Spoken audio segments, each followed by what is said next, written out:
नमस्कार दोस्तों, इस वीडियो में मैं एक स्पेसिफिक टाइप के लोगों के कमेंट्स पढ़ना चाहूंगा।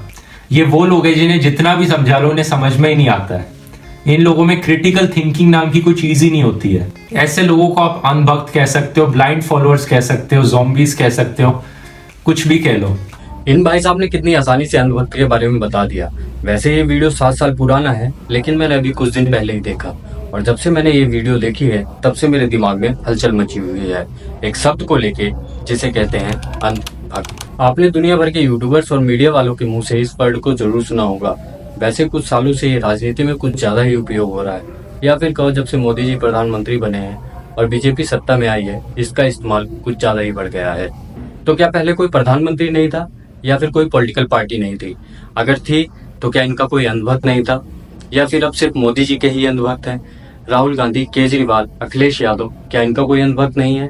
आखिर अंधभक्ति होती क्या है? इन सवालों को मैं कई दिनों से जानने की कोशिश कर रहा था और मैंने सोचा क्यों ना आपके साथ भी शेयर कर दूं। मेरा नाम है संदीप मिश्रा और मैं आपका स्वागत करता हूं आपके अपने चैनल द खलिस्तान में।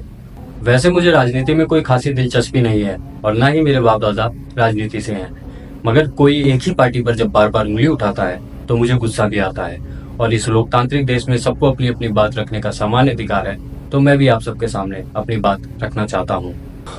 अब इससे पहले कोई मुझे अंधभक्त घोषित कर दे, मैं आपको बता दूं मैंने आज तक कभी भी किसी भी प्रकार का वोट नहीं दिया है। इस बार मैं नोटा दबाने की सोच रहा था, पर किन्हीं कारणों से मैं वहां तक पहुंच नहीं पाया।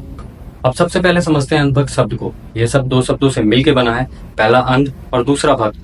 अंध का मतलब होता है अंधा या फिर जिसने अपनी आंखों पे पट्टी बांध रखी हो, और भक्त शब्द से तो आप सब वाकिफ होंगे ही। राजनीति में अंधभक्त शब्द का इस्तेमाल उन लोगों के लिए किया जाता है जो किसी पार्टी या किसी नेता को, चाहे वो अच्छा हो या बुरा हो, उन पर बिना उंगली उठाए, बिना उन पे सवाल उठाए पूरी तरीके से उन्हें सपोर्ट करता हो। वैसे सभी पार्टी के अपने अपने अंधभक्त होते हैं। पार्टी हारे या जीते या फिर कोई घोटाला करे, उन्हें इससे कोई मतलब नहीं। उन्हें अपना वोट देना है तो सिर्फ उसी पार्टी को। जैसे अखिलेश को यादवों का सबसे ज्यादा समर्थन मिलता है और राहुल गांधी को मुस्लिमों का। वैसे किसी भी पार्टी को सपोर्ट करने वाले सभी लोगों को अंधभक्त कहना भी ठीक नहीं। जैसे हमारे ध्रुव भैया बीजेपी को सपोर्ट करने वाले सभी लोगों को एक ही वर्ड में अंधभक्त बोल देते हैं।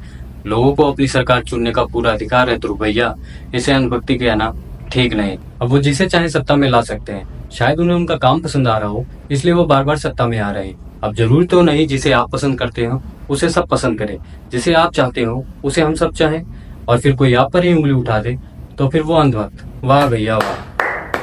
अच्छा एक बात बताओ, कोई भी पार्टी सारे काम गलती ही करती है क्या? उसने कुछ अच्छा भी तो किया होगा। और ये सवाल मेरा ध्रुव भैया से है और वो जवाब में बोलेंगे मैंने उस पर भी तो वीडियो बनाई है। मतलब किसी को 50 बार गाली देने के बाद उसकी एक बार तारीफ कर दो। वाह भाई वाह, क्या तगड़ा गेम खेल रहे हो भाई तुम। और तुम्हें दूसरी पार्टी में कुछ गलत तो दिखता नहीं होगा क्योंकि तुमने उसका नमक खाया है और नमक का फर्ज तो अदा करना ही पड़ेगा। वैसे इस देश की जनता बहुत सियानी है, किसे सत्ता में लाना है और किसे दूर भगाना है ये काम वो खुद कर लेगी। तुम्हारे माइंड वॉश करने से कुछ होने वाला नहीं, ये तुम्हारी नाकाम कोशिश के अलावा कुछ और है भी नहीं। मैं उम्मीद करता हूँ अब तक आप अंधभक्त शब्द के बारे में काफी कुछ समझ चुके होंगे और यहाँ मैंने सिर्फ अपना पक्ष रखा है, और मेरी वजह से किसी को किसी भी प्रकार का दुख पहुंचा हो, किसी भी प्रकार की ठेस लगी हो तो मुझे माफ करना।